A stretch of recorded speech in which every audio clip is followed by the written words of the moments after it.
577 জন ক্রিকেটারকে নিয়ে শুরু হয়েছে এবারের আইপিএল এর মেগা অকশন।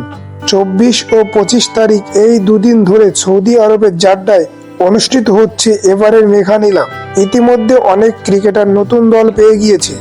এবারের আইপিএল এর মেগা অকশনে কোন কোন মার্কি প্লেয়ার আইপিএল ইতিহাসে রেকর্ড গড়ে কোন কোন দলে বিক্রি হয়ে গেল, চলুন দেখে নেওয়া যাক।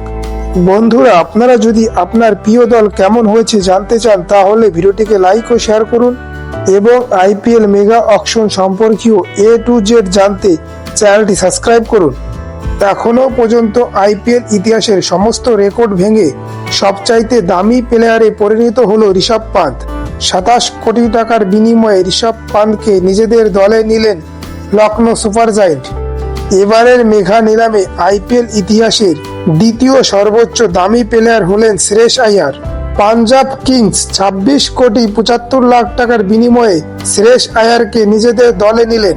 যদিও শ্রেয়স আইয়ারের জন্য কলকাতা 10 কোটি টাকা পর্যন্ত গিয়ে হাল ছেড়ে দেয়। এবারের আইপিএল মেগা নিলামে শ্রেয়স আইয়ারকে কেকেআর দলে ফেরাতে না পারলেও ভেঙ্কটেশ আইয়ারকে তারা দলে ফেরালেন।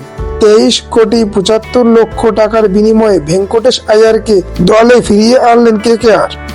ইংল্যান্ডের তারকা প্লেয়ার জস বাটলারকে 15 কোটি 75 লক্ষ টাকার বিনিময়ে গুজরাট টাইটেন দলে নিয়েছে।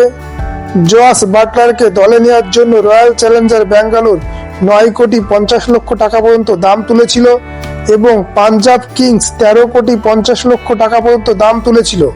ভারতীয় তারকা পেসার আরশাদীপ সিংকে দলে নেওয়ার জন্য চেন্নাই, দিল্লি, গুজরাট ও ব্যাঙ্গালোর চেষ্টা করলেও শেষমেশ পাঞ্জাব কিংস আরটিএম কার্ড ব্যবহার করে 18 কোটি টাকার বিনিময়ে আরশাদীপ সিংকে দলে ফেরায়।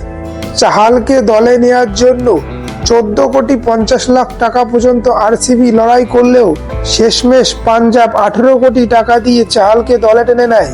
চাহাল আইপিএল ইতিহাসে সবচাইতে দামি স্পিনারে পরিণত হয়েছে এই মেগা নিলামে। KL রাহুলকে 14 কোটি টাকার বিনিময়ে দিল্লি কিনে নেয়। জোফরা আর্চারকে 12 কোটি 50 লাখ টাকা দিয়ে রাজস্থান রয়্যালস কিনে নেয়। ট্রেন্ট বোল্টকে 12 কোটি 50 লাখ টাকা দিয়ে বোম্বাই ইন্ডিয়ান্স কিনে নেয়। হিজেলউডকে 12 কোটি 50 লাখ টাকা দিয়ে আরসিবি কিনে নেয়। মোহাম্মদ সিরাজকে 12 কোটি 25 লাখ টাকা দিয়ে গুজরাট টাইটেন্স কিনে নেয়।